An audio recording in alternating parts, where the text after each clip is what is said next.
Good day to everyone. Hi, Katie. Hi Jake, a pleasant day to everyone. We are here at the University of the Philippines College of Nursing to conduct an interview on our very own Filipino nursing theorist, Sister Letty Kwan, and her theory regarding a graceful aging. To give her a brief background, Professor Letty Kwan, she had two master's degrees, MA in Nursing and MS in Education. She also had doctorate degree in Education, major in Guidance and Counseling. For her vast contribution to the University of the Philippines College of Nursing faculty and achievements, she is now Professor Emeritus, a title awarded only to a few who met the strict criteria. She also had her clinical fellowship and specialization in the fields of neuropsychology, neurogerontology, as well as a formal training in bioethics. She also authored several books in areas such as gerontology, care of the older people, and bioethics. She is also a recipient of the Metro Bank Foundation Outstanding Teachers Award, as well as an award in continuing excellence and integrity in service. She is also a member of the religious community, the Notre Dame de Vie, which is founded in France in the year 1932. Professor Letty Kwan, she's a former member of the Board of Nursing, and currently she's one of the faculty of the College of Nursing at the University of the Philippines. I can't wait to meet her, Jay. So what are we waiting for? Let's go, Katie! Let's go! Begin with inductive grounded theory of trying to find out what makes people retire happy. What makes kaya retirement and knowledge continuity is the first phase, which is my dissertation. Then it takes to have a theory, it takes years. I have 20 years to develop that.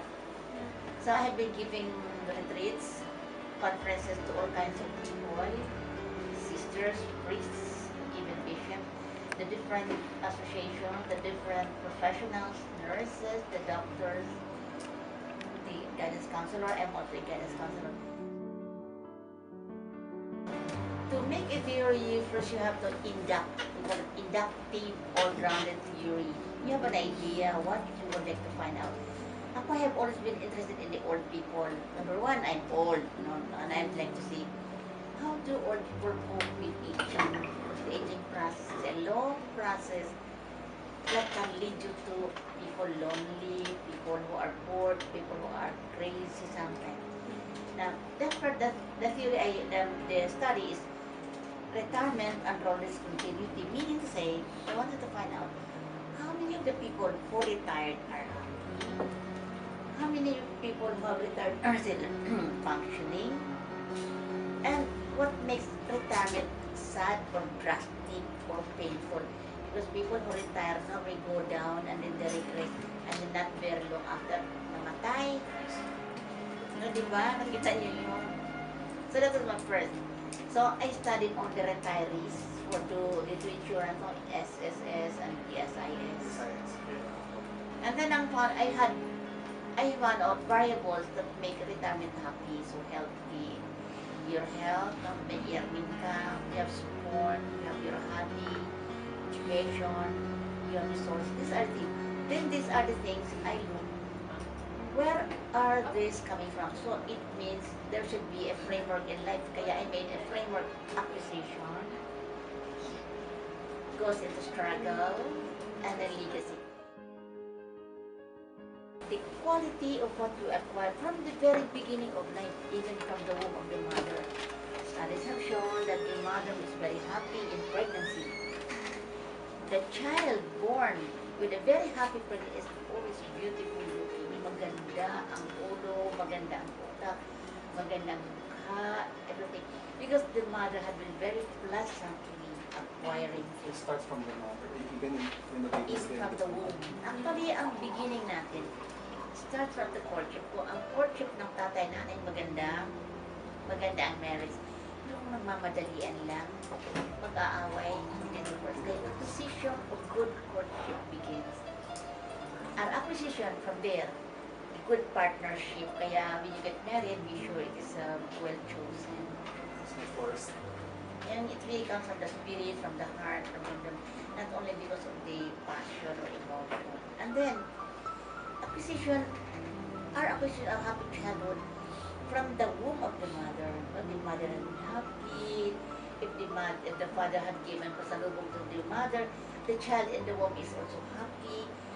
That makes the child when grown very generous and helpful to others. So acquisition, what you acquire, even from the womb of the mother, in your childhood, you're trained how you acquire your talking, your speaking, your manners.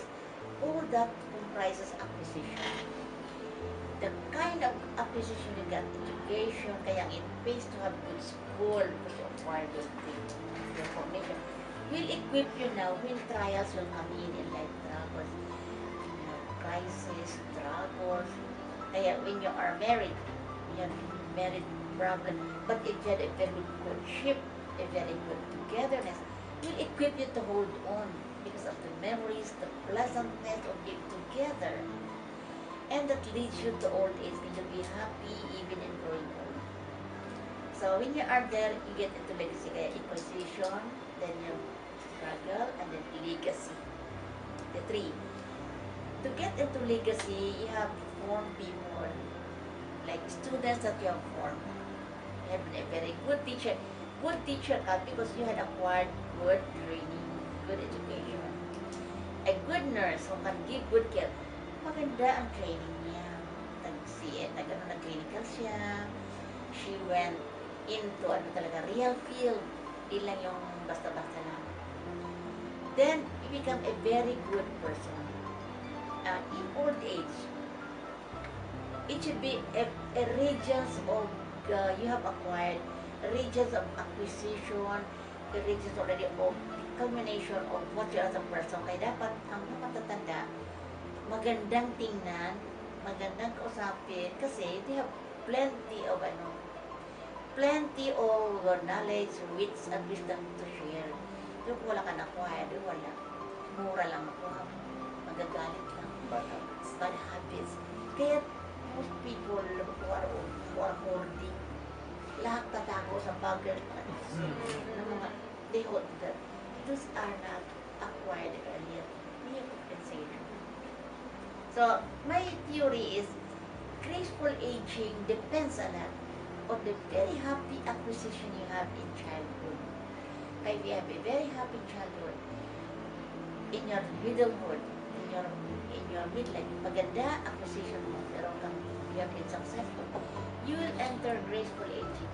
Until you die, you will be credit. You are not going to be, people are afraid of you kasi matanda, masungit. Kasi mga teachers who are also matanda na masungit, mga terror. Dapat good. The longer you stay in life, the more you have acquired, the better you should be. The legacy should be there. And my theory is, graceful aging depends on what? Good acquisition. Childhood.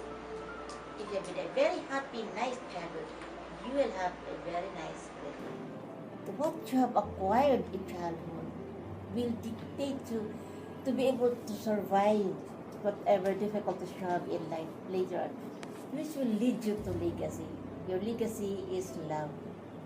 You cannot love people unless you have a very good acquisition of love. You have been cared, you have been cuddled, you have been hugged. Then you can give love and hugs to people. But if you didn't have that, you become bitter, you become very cranky. Kaya old people are cranky, fault-finding, because of what had not been acquired. Ang legacy is what you give. What you give could be grateful for retirement, could be your presence, maganda ka, you're being an emblem of honesty. Yan ang mga, what you are, nga nakakabigay sa iyo ng, gives you an inspiration, motivation to go further. Yan ang legacy natin. Kaya mayaman pa person, ang kaya legacy, kwarta sa mga anak. Father and mother, when they have children, ang legacy nila is biological legacy, mga bata. But on top of that, if the children could be very virtuous, merong moral, maganda. At the same time, good. Kasi if you're a good worker, you have good acquired, you will not be poor. And you'll be working. You'll be hired. Diba no?